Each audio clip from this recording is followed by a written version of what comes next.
सध्या चोरी तर चोरी आणि वरून शिरजोरी.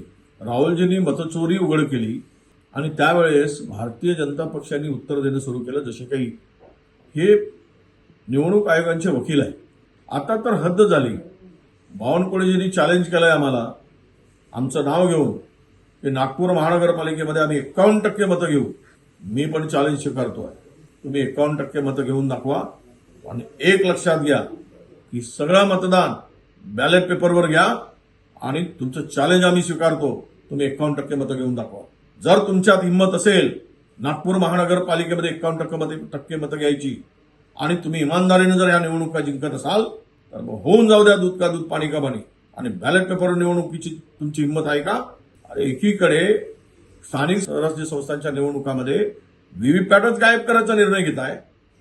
मग इथेच या संदर्भातली तुमची भूमिका इमानदारीची आहे की मतचोरीची आहे स्पष्ट होते.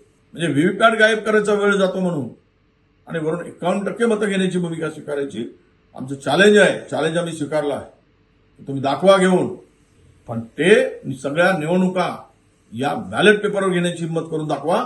मग लोकांना पटेल सच्चाई काय, सत्यता काय.